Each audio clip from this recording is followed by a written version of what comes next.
Bonjour à tous, je vous fais une vidéo sur le temps. Alors pour ça, eh bien, je me suis donné le temps qu'il faut pour la faire. Alors j'ai une petite colle à vous poser. Qu'est-ce qui ne se mesure pas, ne se sent pas, ne s'entend pas, dont personne n'a prouvé l'existence, ne se voit pas, et pourtant tout le monde est convaincu qu'il existe?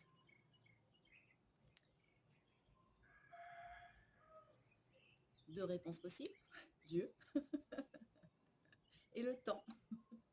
Et nous, aujourd'hui, on s'intéresse au temps.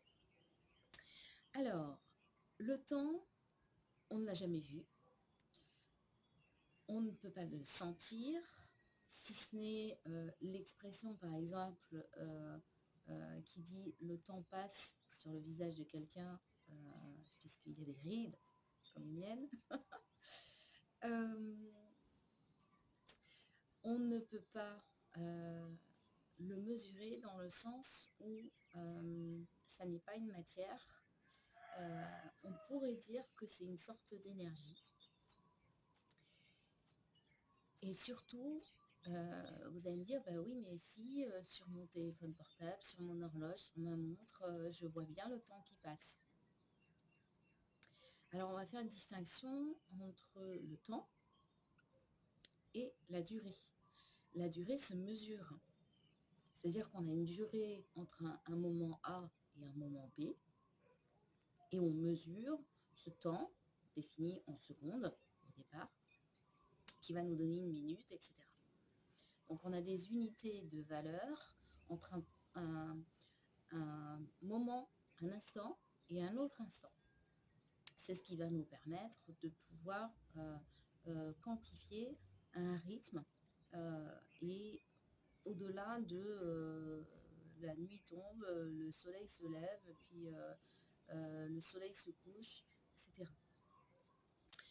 On a besoin d'un référentiel, nous, de durée, pour qu'on puisse arriver à planifier et surtout arriver à donner du sens à notre vie.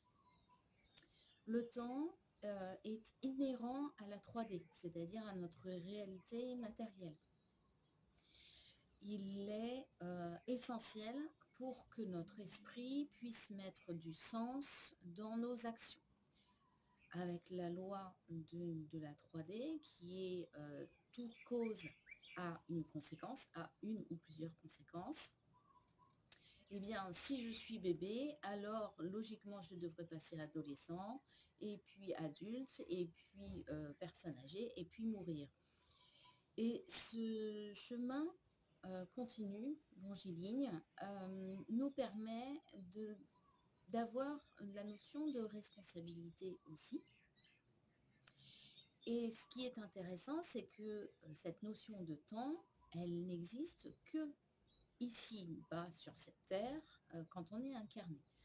Parce que lorsque nous ne sommes plus incarnés, nous n'avons plus besoin d'avoir ces notions-là, puisque, on va dire, tous les temps existent en même temps.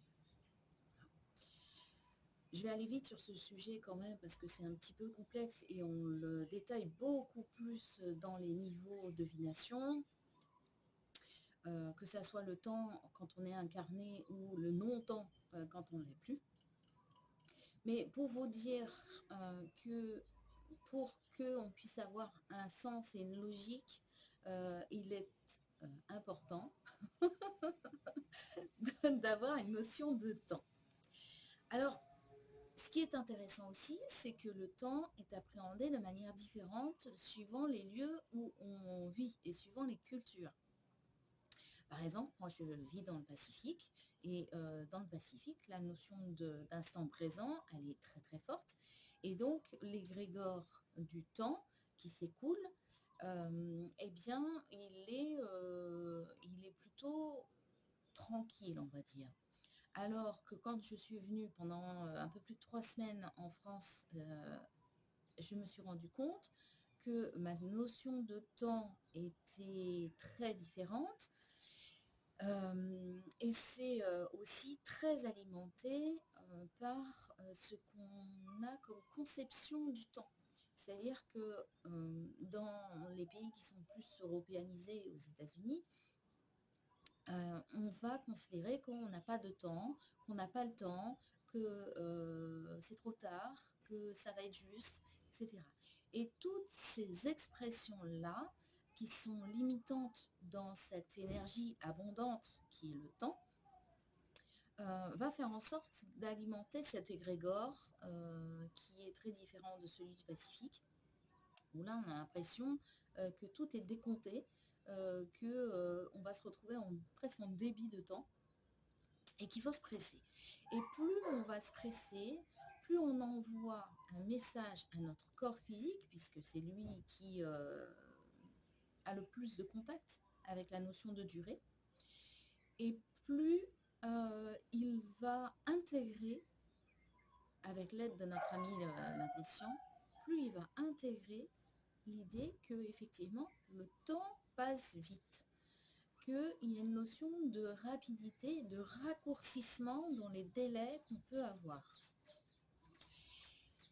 Et ça n'a pas été simple pour moi en France, parce que effectivement je me faisais très souvent happer par cet égrégore où j'avais l'impression que le temps filait beaucoup plus vite qu'en Polynésie. Et quand je suis revenue chez moi, effectivement, je peux vous assurer que cet égrégore est effectivement très puissant, parce que j'ai retrouvé tout à fait mon abondance de temps, donc des durées qui étaient beaucoup plus longues pour faire tout ce que j'ai à faire ici chez moi à Tahiti. Donc ce qui est intéressant de voir, c'est de regarder en soi quelles sont les croyances, comment vous parlez du temps. On ne parle pas du temps, la météo, on parle du temps, c'est-à-dire des durées qu'on se donne entre différents moments. Et vous allez vous rendre compte que plus vous envoyez les signaux à votre corps que vous avez du temps, c'est-à-dire que votre respiration va être plus longue, plus posée, plus vous allez avoir des pensées et même dire à haute voix j'ai tout le temps qu'il me faut pour faire ceci, je vais me donner ou m'accorder le temps de faire ceci ou de faire cela, sans regarder la montre qui est un vrai diktat.